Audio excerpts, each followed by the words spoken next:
அஸ்ஸலாமு அலைக்கும் வரஹ்மத்துல்லாஹி தஆலா வபரகாத்துஹு. இன்றைய நமது ஆன்மீக தலங்களிலே ஈராக் நாட்டிலே இருக்கக்கூடிய புனிதமான தர்கா ஷரீஃப்களை பார்த்து வருகின்ற வரிசையிலே இன்று ஈராக் நாட்டிலே அஷேக் இப்ராஹிமுல் ஹவாஸ் ரலியல்லாஹு அன்ஹு அன்னவர்களுடைய புனிதமான தர்கா ஷரீஃபை தான் நாங்கள் இப்பொழுது பார்த்து கொண்டு இருக்கின்றோம். குத்துபுல் அக்தாப் ஹவுசுல் ஆலம் முஹியுத்தீன் அப்துல் காதிர் ஜீலானி ரலியல்லாஹு தஆலா அன்ஹு அன்னவர்களுடைய காலத்தில் பல இறைநேசர் செல்வர்கள் வாழ்ந்தார்கள். அந்த காலத்திலே வாழ்ந்த இறைநேசர்களில் ஒருவர் தான் அலியுல் ஹவாஸ் ரலியல்லாஹு அன்ஹு அன்னவர்கள். அதே அலியுல் ஹவாஸ் ரலியல்லாஹு அன்ஹு அன்னவர்களிடத்தில் பாடம் படித்தவர்கள் தான் இப்பொழுது நாங்கள் பார்த்து கொண்டிருக்கக்கூடிய அஷேக் இப்ராஹிமுல் ஹவாஸ் ரலியல்லாஹு அன்ஹு அன்னவர்கள். ஒரு நாள் தினம் உஸ்தாதாகிய அலியுல் ஹவாஸ் ரலியல்லாஹு அன்ஹு அன்னவர்களுக்கும் இப்பொழுது நாங்கள் பார்த்து கொண்டிருக்கக்கூடிய அஷேக் இப்ராஹிமுல் ஹவாஸ் ரலியல்லாஹு அன்ஹு அன்னவர்களுக்கும் இடையில் ஒரு வாக்குவாதம் நடைபெறுகிறது.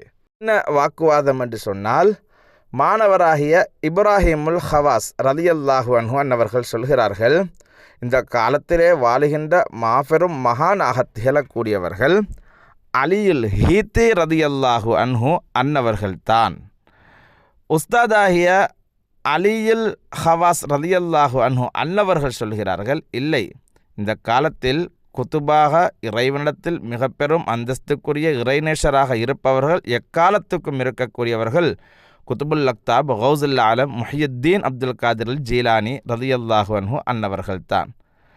அப்பொழுது உஸ்தாது கேட்டார்கள், இப்பொழுது நாங்கள் பார்த்து கொண்டிருக்கக்கூடிய ஷேக் இப்ராஹிமுல் ஹவாஸ் நாயகத்துக்கிட்ட எதை விட்டு நீங்கள் சொல்கிறீர்கள், அலியுல் ஹீத்தி தான் மிக பெரும் அந்தஸ்திலே இருக்கக்கூடியவர்கள் என்று. அதற்கு இவர்கள் சொல்கிறார்கள், நான் ஒரு கனவு கண்டேன். அந்த கனவிலே எல்லா வலிமார்களுடைய அந்தஸ்தையும் அல்லாஹ் எனக்கு காட்டினார். அந்த அந்தஸ்துக்களில் நாம் பார்த்து கொண்டே போகின்ற பொழுது அலியுல் ஹீத்தி ரலியல்லாஹு அன்ஹு அன்னவர்கள் தான் உயர்ந்த அந்தஸ்தில் இருந்தார்கள். அடுத்த ஆதாரம் என்னவென்றால், ஒரு நாள் குத்துபுல் அக்தாப் ஹவுசுல் ஆலம் முஹியுத்தீன் ஆண்டஹி ரலியல்லாஹு அன்ஹு அன்னவர்கள் பயான் செய்து கொண்டிருக்கின்ற பொழுது மேடைக்கு கீழாக அலியுல் ஹீத்தி ரலியல்லாஹு அன்ஹு அன்னவர்கள் உறங்கிக் கொண்டிருந்தார்கள். திடீரென்று கௌது நாயகம் கீழே இறங்கி வந்து அவர்களுக்கு முன்னால் கைகளை கட்டி சத்தமில்லாமல் தலையை குனிந்து நின்றார்கள். இதை பார்க்கின்ற பொழுது அலியுல் ஹீத்தி மிக பெரும் ஒரு விலாயத்துக்குரிய மனிதர் என்றுதானே விளங்குகிறது என்றார்கள்.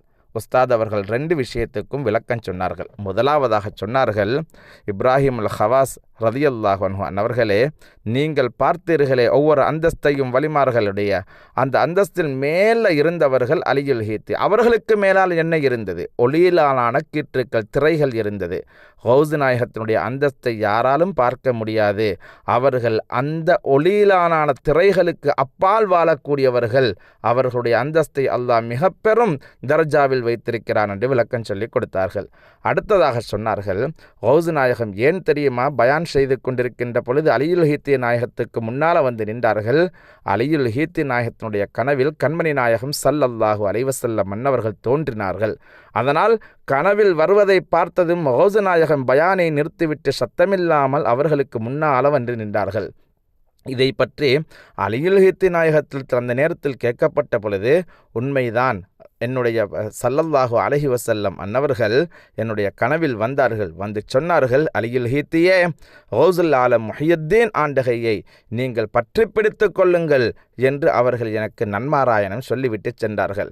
எனவேதான் கௌஸ் நாயகம் ரலியல்லாஹு அன்ஹு அன்னவர்கள் தாம் விலாயத்தின் அரசர் என்பதனை இவர்கள் சொல்லிக் கொடுத்தார்கள். இந்த வரலாற்றுக்கு சொந்தக்காரராகிய மாணவராக திகழ்ந்தவர்கள் தான் இப்பொழுது நாங்கள் பார்க்கின்ற இப்ராஹிமுல் ஹவாஸ் ரலியல்லாஹு அன்ஹு.